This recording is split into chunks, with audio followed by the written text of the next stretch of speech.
एक बार भगवान शिव कैलाश पर्वत पर बैठे थे तो माता पार्वती भगवान शिव से मिलने के लिए जाती है और कहने लगती है, प्रभु जब मैं आपसे मिलने के लिए आ रही थी तो मेरी नजर मृत्यु लोक पर पड़ी। वहाँ मैंने क्या देखा कि 3 स्त्रियां जो आपस में सहेली थी, उनमें से 2 स्त्रियां विधवा होकर के दुखी जीवन जी रही थी, जबकि एक स्त्री सुहागिन होकर के अपने पति के साथ सुखी जीवन जी रही थी। प्रभु यह बात मेरी समझ में नहीं आई, इसलिए मेरे मन में 3 प्रश्न गूंजने लगे। अब मैं आपसे यह चाहती हूँ कि आप मेरे तीनों प्रश्नों के उत्तर देकर के मुझे संतुष्ट करने की कृपा करें। इस प्रकार माता पार्वती की बात को सुनकर के भगवान शिव कहते हैं, पार्वती तुम मुझे अपने तीनों प्रश्न बताओ, मैं तुम्हें तुम्हारे प्रश्नों के उत्तर देकर के पूरी तरह संतुष्ट करने का प्रयास करूंगा। अब माता पार्वती कहती है, प्रभु मेरा पहला प्रश्न है, कौन सी स्त्री समय से पहले विधवा हो जाती है। मेरा दूसरा प्रश्न है, कौन सी स्त्री को जीवन में कभी सुख नहीं मिलता।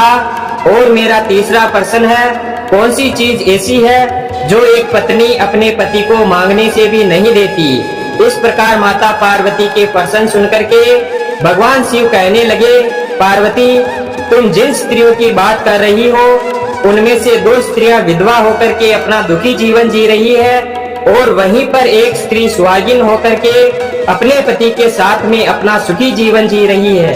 तुम जानना चाहती हो आखिरकार ऐसा क्यों है, तो मैं तुम्हें एक छोटी सी कहानी सुनाता हूँ। इस कहानी को बहुत ही ध्यान से सुनना। आधी अधूरी कहानी सुनने वालों को आधा अधूरा ही ज्ञान प्राप्त होता है, जो जीवन में कभी काम नहीं आता, क्योंकि तुम्हारे तीनों प्रश्नों के उत्तर इस छोटी सी कहानी में समाये हुए हैं। इस कहानी को यदि तुमने ध्यान से सुना तो तुम्हारे तीनों प्रश्नों के उत्तर तुम्हें अवश्य मिलेंगे और तुम्हें संतुष्टि प्राप्त होगी। माता पार्वती कहती है, प्रभु मैं आपकी बात से सहमत हूँ, आप कहानी शुरू करो, मैं कहानी को पूरे मन से सुनूंगी और जब तक आप कहानी बोलेंगे तब तक मेरा मन किसी दूसरे स्थान पर नहीं जाएगा। भगवान शिव कहते हैं, पार्वती सबसे पहले मैं तुम्हें उस स्त्री की कहानी सुनाता हूँ जो सुहागन बनकर के सुखी जीवन जी रही है। देखो जिस सुहागन स्त्री की तुम बात कर रही हो वो सुहागन स्त्री एक राजा के नौकर की पत्नी है और जिस नौकर की वो पत्नी है उस नौकर को अपनी पत्नी पर पूरा विश्वास और भरोसा है कि वो पतिव्रता है, जिसकी महिमा वो अपने साथियों में बार बार करता है। अब देखो एक दिन की बात है, उस राजा के नौकर ने अपनी पत्नी की प्रशंसा इतनी की कि बात धीरे धीरे फैलते हुए राज दरबार तक पहुंच गई। फिर उस राजा ने अपने नौकर को बुलाया और उस नौकर से कहा कि तुम हर किसी से अपनी पत्नी की प्रशंसा करते रहते हो कि तुम्हारी पत्नी पतिव्रता है। क्या वास्तव में तुम्हारी पत्नी पतिव्रता है? क्या तुम्हें पूर्ण विश्वास है? भगवान शिव कहते हैं, पार्वती इस प्रकार राजा की बात सुनकर के नौकर कहने लगा, महाराज मुझे पूरा विश्वास है कि मेरी पत्नी पूरी तरह पतिव्रता है। अब उसी समय पर राजा का महामंत्री कहने लगता है, यदि मैं तेरी पत्नी का पतिव्रत धर्म खंडित कर दूं तो तुझे क्या सजा मिलनी चाहिए? तो नौकर ने कहा, यदि तुम मेरी पत्नी का पतिव्रत धर्म खंडित कर देते हो तो महाराज मुझे फांसी लगा देना। अब वो राजा का नौकर भी मंत्री से कहता है, महाराज यह मेरी पत्नी का पतिव्रत धर्म खंडित नहीं कर पाए तो इनको सजा क्या मिलनी चाहिए? तो राजा ने कहा, मंत्री को भी फांसी की सजा दी जाएगी। भगवान शिव कहते हैं, पार्वती इस प्रकार मंत्री ने स्वीकार कर लिया और नौकर से पूछा कि क्या वस्तु लाऊं जिससे तू माने कि मैं तेरी पत्नी का धर्म खंडित करने में सफल हुआ। तो नौकर ने कहा, मंत्री यदि तुम मेरे घर से जाकर के मेरे विवाह के समय पर मुझे एक पटका मिला था और एक कटार मिली थी जो दूल्हे को देते हैं, वो मेरी पत्नी ने बहुत ही संभाल के रखी है, जो सुहाग की निशानी मानी जाती है। यदि पटका और कटार लाकर तू मुझे दिखा दे तो मैं मान जाऊंगा कि मेरी पत्नी का धर्म तूने पूरी तरह नष्ट कर दिया है। अब भगवान शिव कहते हैं, पार्वती शर्त स्वीकार हो जाने के बाद में वो मंत्री शहर में जाता है और एक दूती से जाकर मिलता है। वो दूती एक दूसरे से भिड़ाने का काम करती थी। और जो काम कोई नहीं करता था उस काम को करने में वह सक्षम थी। फिर इस प्रकार उस मंत्री ने उस दूती को अपने स्वार्थ के लिए बुलाया और दूती से कहा, देखो इस नाम का एक व्यक्ति है, उससे मेरी शर्त लगी है। और फिर उसने उस शर्त के बारे में उस दूती को सारा कुछ बता दिया।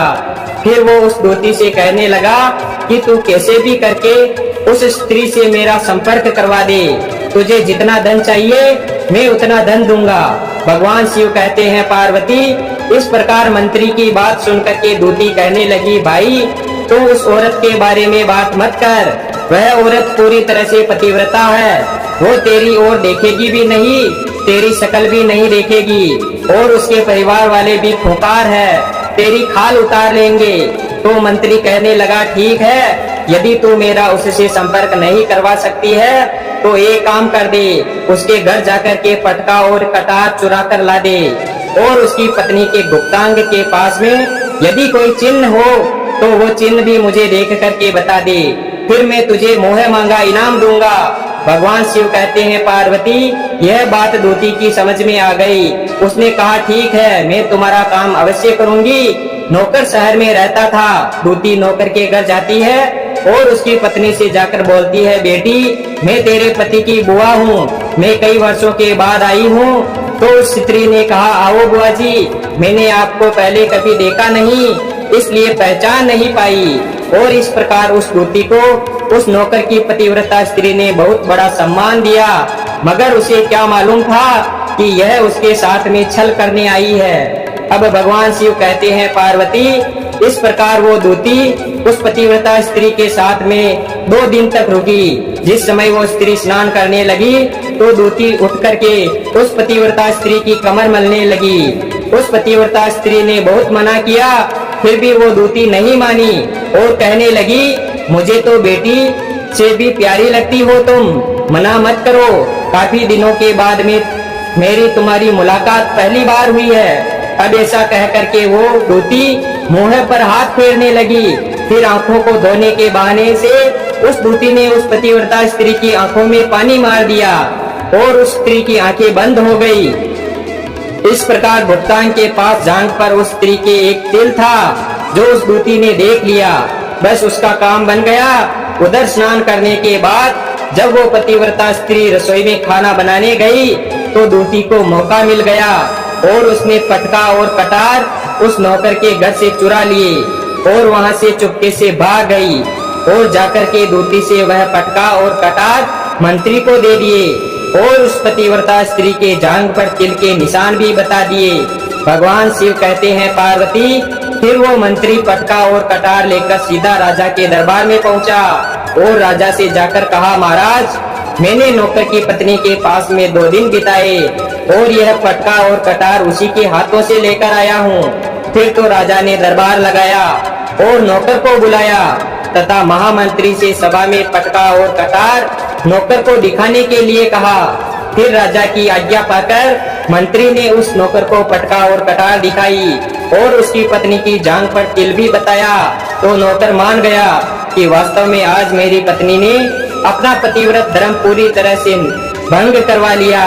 भगवान शिव कहते हैं, पार्वती फिर तो राजा ने फांसी का दिन 15 दिन बाद रख दिया और कहा नौकर को 15 दिन के बाद फांसी पर चढ़ाया जाएगा। और इस प्रकार नौकर से उसकी अंतिम इच्छा पहुंची। तो नौकर ने कहा, मैं अपनी पत्नी से अंतिम बार मिलना चाहता हूँ। भगवान शिव कहते हैं, पार्वती इस प्रकार राजा ने उस नौकर को आज्ञा दे दी कि ठीक है तुम अपनी पत्नी से मिल सकते हो। फिर नौकर अपने घर गया और अपनी पत्नी से कहा कि तुमने मेरे साथ में बहुत बड़ा धोखा किया। मैंने तुम्हारे विश्वास पर मंत्री से ऐसी शर्त लगाई थी कि राजा के दरबार में राजा के सामने मैंने कहा था कि मेरी पत्नी का पतिव्रत धर्म कोई नष्ट कर दे तो मुझे फांसी लगा देना। अब मुझे 15 दिन के बाद फांसी लगा दी जाएगी। मेरे साथ विश्वासघात करके तुमने ठीक नहीं किया।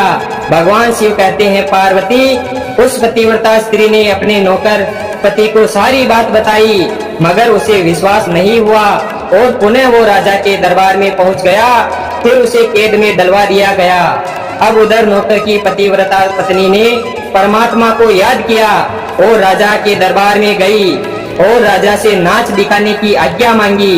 भगवान शिव कहते हैं पार्वती, उधर नौकर की पतिव्रता पत्नी ने परमात्मा को याद किया और अपना भेष बदलकर राजा के दरबार में गई और राजा से नाच दिखाने की आज्ञा मांगने लगी, क्योंकि वो स्त्री बहुत ही सुंदर थी और उधर राजा शौकीन थे।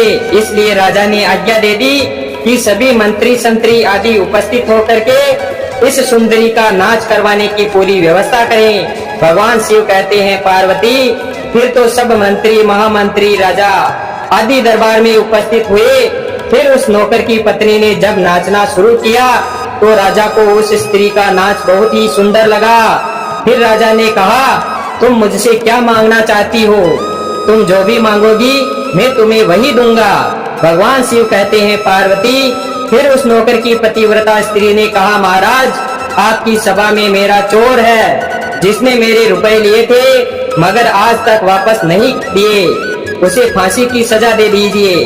अब राजा ने कहा, ठीक है, बताओ मेरे दरबार में तुम्हारा चोर कौन है, उसका नाम क्या है, मैं उसको फांसी की सजा अवश्य दूंगा।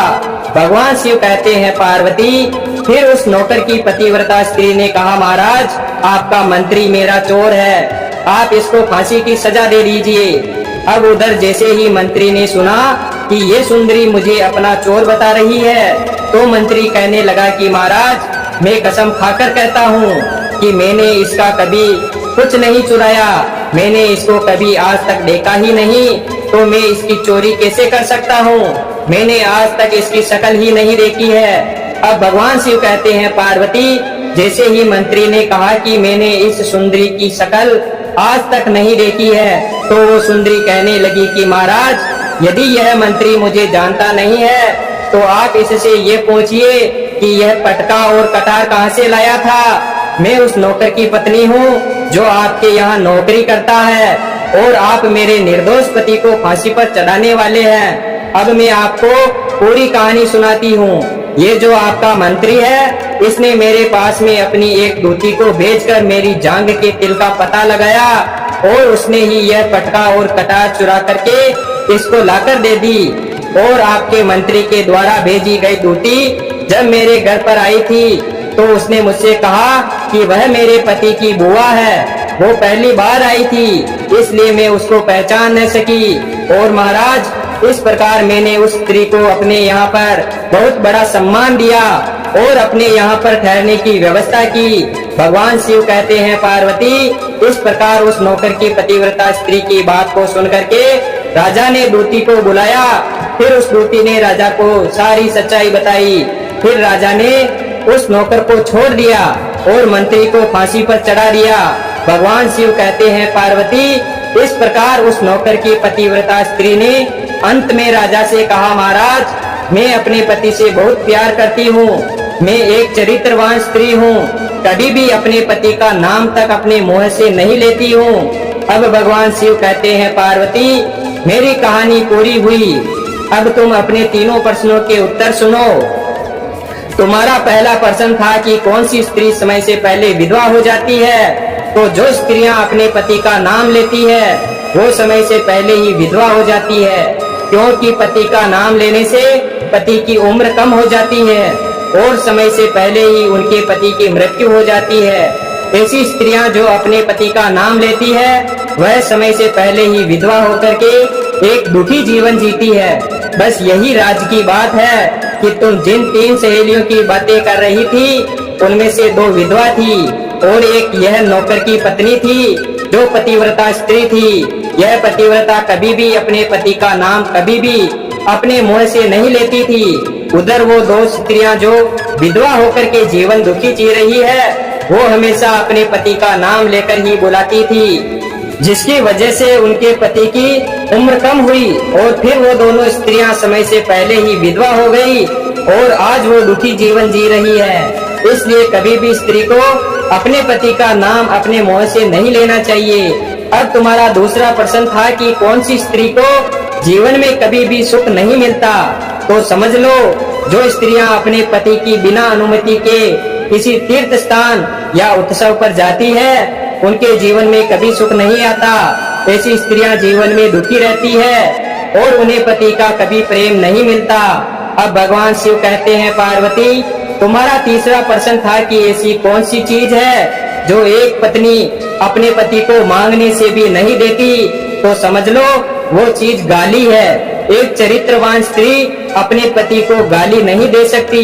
जो स्त्री गाली देती है वो स्त्री कभी भी चरित्रवान नहीं होती और ऐसी स्त्री जीवन भर रोती है। उसके जीवन में कभी भी सुख की घड़ी नहीं आती है और समय से पहले ही ऐसी स्त्री विधवा हो जाती है।